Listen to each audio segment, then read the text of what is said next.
So, any public comment? Hearing none, I'll entertain a motion to approve. I will motion to approve the resolution 2025-23 resolution of the City Council of the City of Biggs approving the California Department of Forestry and Fire Protection Agreement to CA 07229 for services from July 1, 2025 to June 30th, 2026. Okay, a motion, do I have a second? I'll second that. Okay, motion and a second, all in favor? Aye. Opposed? Motion passes unanimously. Thank you, council. Thank you. So we go back to item B.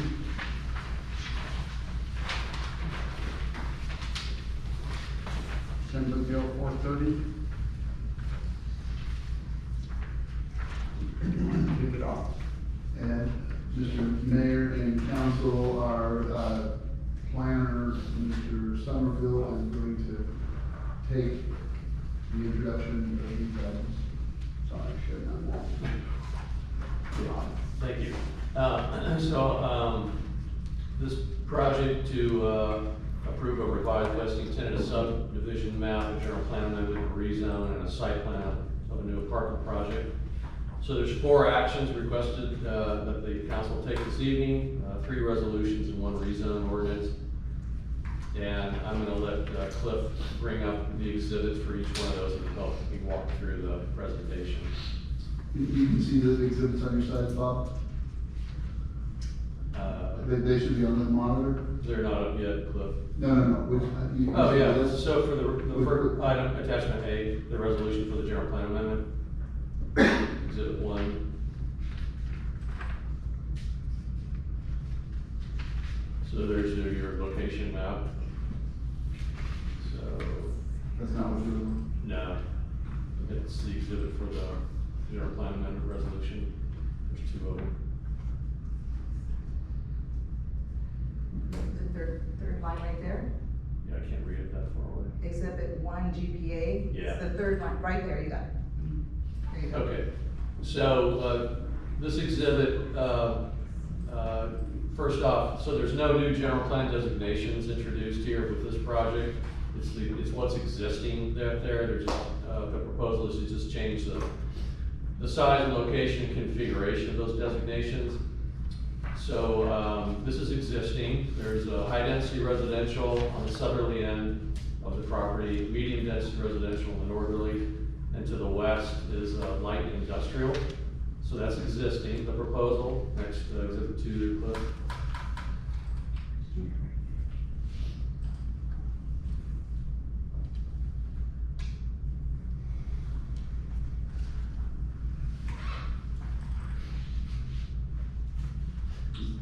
Is this the one? No, that's the subdivision map. We'll get to that one. Is it entitled existing zoning? No, general plan, existing general, or, that's it. Yep, thank you. So you can see that the high density residential has been moved from the southerly end to the northerly end, and it's been a little more than doubled in size. And so proportionally, the medium density residential is a little smaller, light industrial. So these are the proposed general plan designations, and then we'll bring this all together. So general plan designations drive your zoning districts. They're the foundation of them. The zoning implements the general plan. So you'll see, so for the rezone ordinance, Cliff, you'll see a similar diagram. There we go. There we go. So that's proposed. Have you got the existing by chance? Exhibit 1 of the ordinance.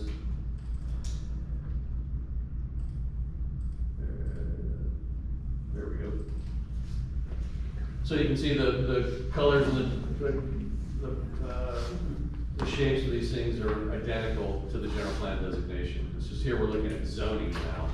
So these are gonna match the designation, the general plan designation. So the proposed zoning, or excuse me, that's existing zoning, shows the R3 at the southerly end, and the R2 there at the northerly side, and then the light industrial is against the railroad tracks to the west. And then next exhibit, there, Cliff.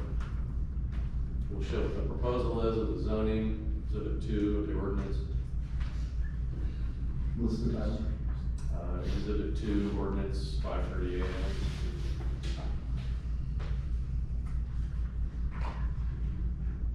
Yeah, I'm sorry, there's nothing ordinance here. How do you get it? I think you had it there. Proposed zoning? Yeah, that's the one. Yes. Thank you. So again, just like the general plan designation, you'll see the high density residential, the R3 district is to the north.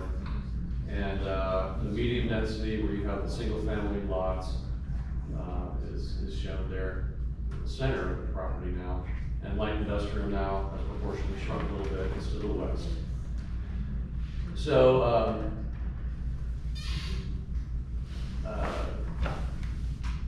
so the subdivision map is going to match what's going on here. So we've got, as the council goes through these actions, the first would be to do the general plan designation, and then the next is to do the zoning, and then the subdivision map, Cliff?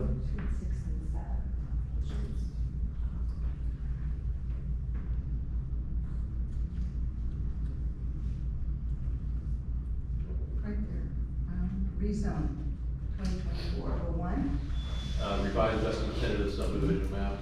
revised. Right there. That's it. So, there you go. So, the map now, the proposed map, will fit the general plan designation and the zoning. And you'll see there now, I'll just start at the north end of it, which is to your right as you're looking at this thing. So that is 2.2 acres to accommodate the proposed apartment complex. Just adjacent to the south of it there, where you see the lots, that's for the single family lots, which are located in the R2 zoning district, or medium density residential. And then to the west, adjacent to the railroad tracks, is light industrial, or M1, as the zoning is called. And that would accommodate what's proposed right now to be a public mini storage facility. Okay, so those are the first three actions that the council's asked to take action on tonight. General plan designation, zoning, and revised vesting tenant subdivision map. And the fourth action is to approve the site plan for the proposed apartment complex. So Cliff, if you can find that, that's a site plan for the last resolution. That's it. So this just fits on that northerly parcel, proposed parcel. And this is the site plan for the apartments. It has one access point to 6th Street, confirmed with Butte County Building Department that the secondary access is not required. And so you don't see that the cul-de-sac where the subdivision would come up to, there's no emergency access necessary. So this is the proposed subdivision, or excuse me, the proposed apartment complex site plan. The last action for the council to take action on. This project is being processed in accordance with Assembly Bill 430. That's the Campfire Housing Assistance Act of 2019, authored by James Gallagher. And as long as a project, and there were certain communities in Butte County where it would work, Biggs is one of them. As long as a project complies with adopted objective design standards, then the project can be approved without discretion. So that it would be what's called a ministerial action. It's not discretionary, where you could take public testimony and deny the project. Ministerial is more of an administrative function. In this particular case, we definitely wanted to show this project to the public, as full disclosure.